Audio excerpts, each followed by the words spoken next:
Hi everyone, welcome back to the channel. Today we're not going to do any technical analysis and we're not going to talk about one specific coin.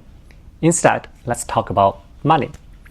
What kind of people can actually make money and what's the real relationship between risk and profit? So after posting so many videos, I have been received a lot of comments. Many people ask me some questions like, why is Cardano such a big portion of your portfolio? Isn't too risky?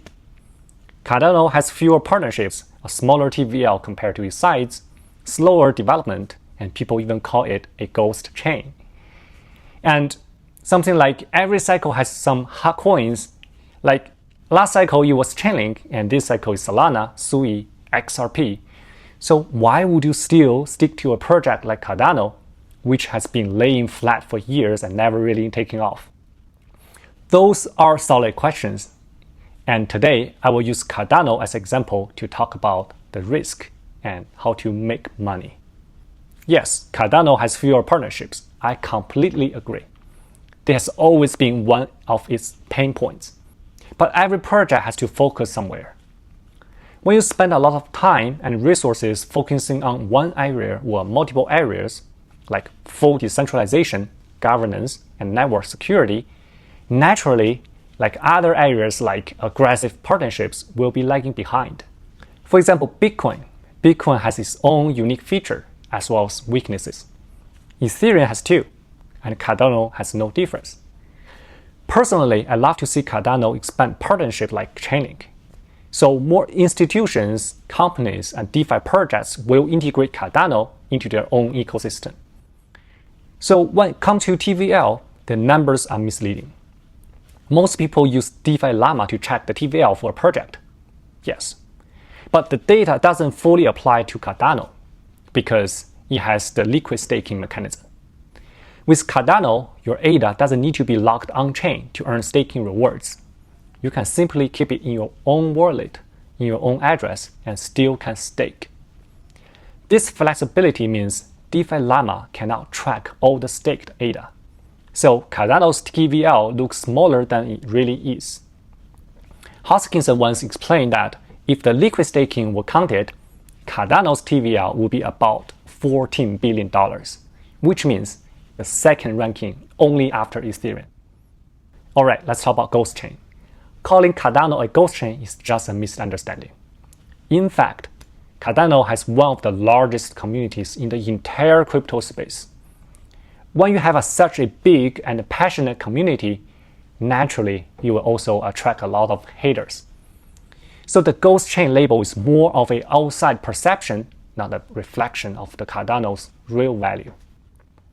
So let's circle back to Cardano and talk about the risk. Personally, I believe besides Bitcoin and Ethereum, Cardano is actually one of the lowest risk projects out there. Similar to Chainlink, maybe even lower than Chainlink. The problem is, many people think the risk is highly associated with the price performance. If a coin goes up fast and drops less, they think it's less risky. And if it stagnates or drops, they say it's too risky. But that's not true.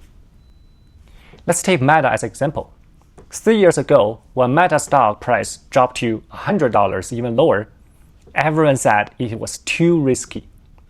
For example, they were burning $10 billion on the metaverse, not focusing on their core business.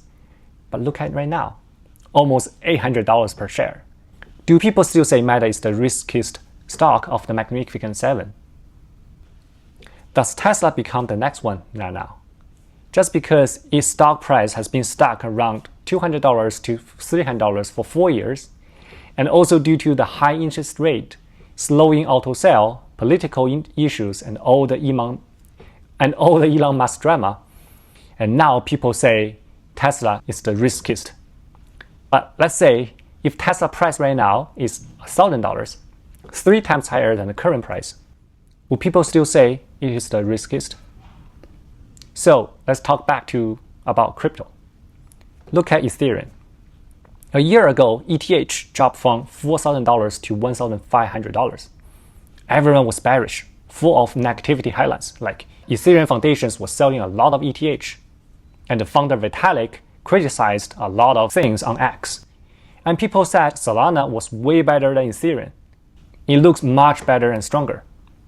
Right now, Ethereum is back at $4,900, hitting new time highs. Institutions were piling into the ETFs. Companies are purchasing ETH as their reserves. And suddenly, people are asking if ETH can hit $7,000, $10,000, or even $15,000. Does anyone still say ETH is too risky? So the root cause of the mindset is this. Most people confused price with risk. What they really fear is the price going down, not the actual fundamentals of the projects. Instead, the real risk is tied to things like, is the team still developing?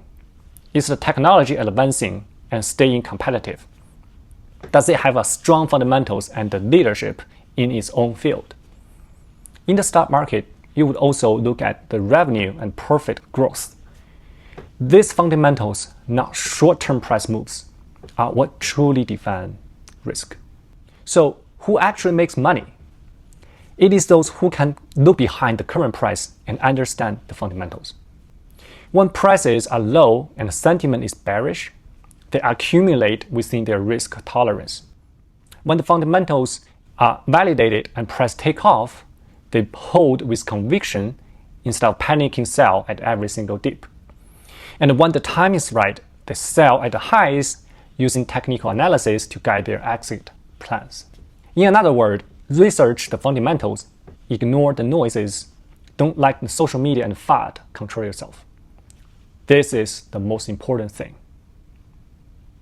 Okay, so that's my take on the risk and profit and why I think most people misunderstand the real risk. If you found this valuable, don't forget to click the like button and subscribe to my channel. And I'd love to hear your thoughts in the comment section. I'm sure there will be a lot of different opinions on this. Some may agree, some may disagree. Do you agree with me, or do you see risk and profit differently? So that's it for today. I will see you guys in the next one. Bye-bye.